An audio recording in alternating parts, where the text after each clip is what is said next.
Hey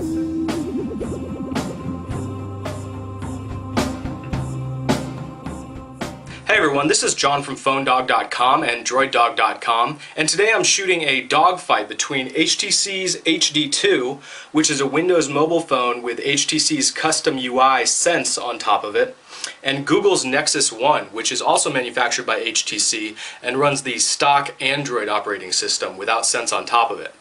When you're done watching this video, head on over to the new forums at PhoneDog.com where you can discuss the HD2, the Nexus 1, and lots of other devices in their own dedicated sections.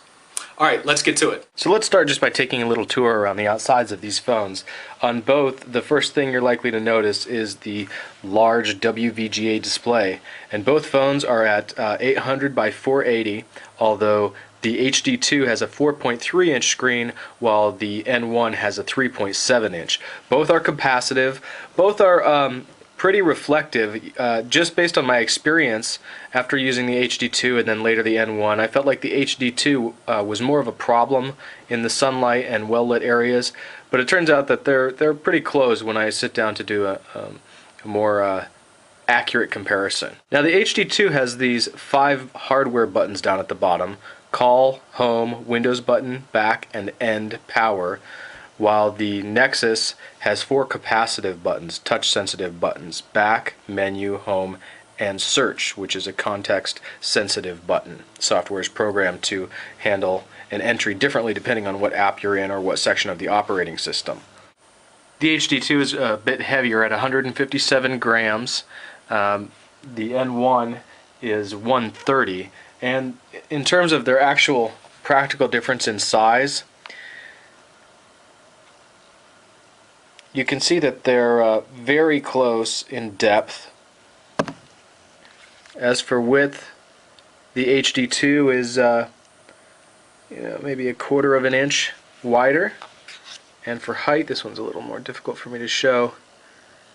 Again, the HD2 is like a 1/4 of an inch, something like that. As for controls, you see both have a volume rocker on the left side. N1's is a little more subtle.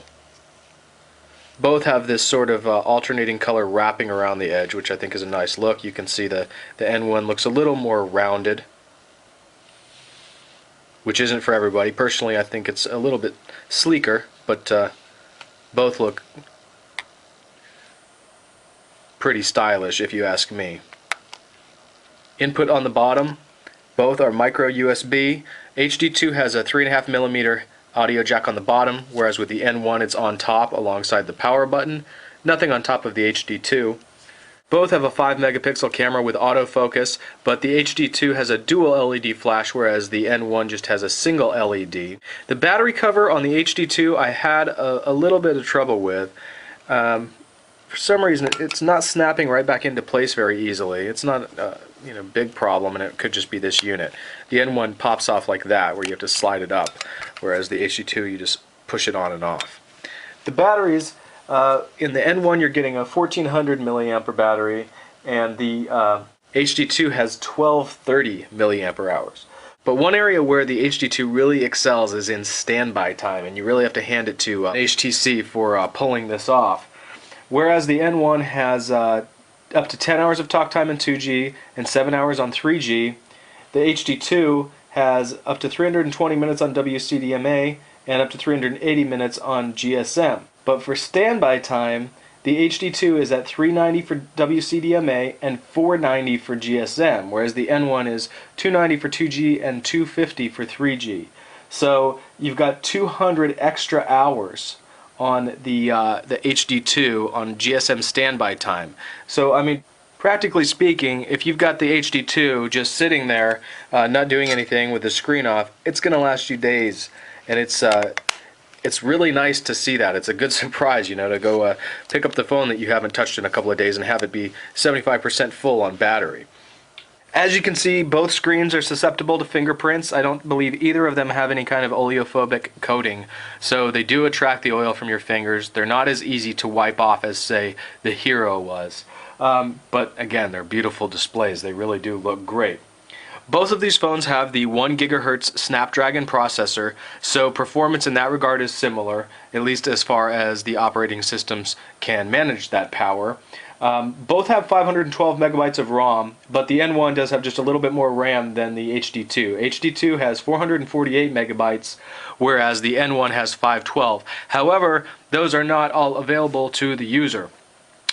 There's some talk of an official update that's going to free up some memory on the N1. It is a very new phone, and actually down the line there's a chance that Google will officially support apps to SD, which allows you to install large applications directly to your SD card. Both of these phones support SD cards up to 32 gigabytes. The HD2 ships with Windows Mobile 6.5 and the Nexus with Android 2.1, so you do get Google Maps with navigation on this phone. One thing I should mention is that there was an announcement today about a new over-the-air update coming out for the Nexus 1 that will better implement the multi-touch features of Android, most notably pinch to zoom in the Maps app, in the native browser, and in the gallery, so that you can do this to zoom in and out on in all three applications. I'm hoping to get that update sometime today or tomorrow. I'm not sure when it's going out, but I'll do a video over at DroidDog.com of the entire update process. Now, some of you may have seen a video I did over at DroidDog where I looked at the HD2's Sense UI and wondered how many of these kinds of features we're going to find in the next Android version of Sense. And we're probably going to have to wait until Bravo gets a little bit closer to release. That's HTC's next big Nexus-like phone. It's got a lot of the same specs, but it will be running HTC's Sense, which I think is beautiful. And as you can see here, it's running over Windows Mobile. It used to be called TouchFlow, now it's Sense, and it's just a very pretty layer on top of Android that allows you to interact with different settings and applications with a much prettier interface than Windows Mobile provides. Much prettier interface. It also comes along with some apps that aggregating data from multiple social networks under one contact. So for instance, you can look under a person and find their Facebook updates, their last tweet, emails from multiple addresses. So it really just works to bring all of these different streams of data together under the contact, which is a nice way to manage it. Now, Sense on Android is very different from Sense on Windows Mobile, and I have to admit that I'm definitely partial to Android. I wouldn't call myself a fanboy, but given the choice between Windows Mobile and Android, I'm going to pick Android every time, no question about it. So, I think you need to know that before we dive into the software here. I'm sure there will be a lot of Windows Mobile enthusiasts out there shouting at the screen.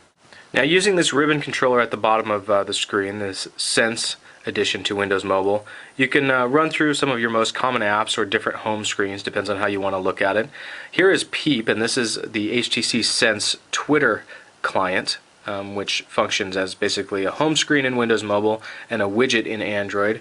One of the really flashy kind of eye candy treats to the HD2 and to all of the forthcoming Sense devices, I hope, is this killer weather app with animated conditions.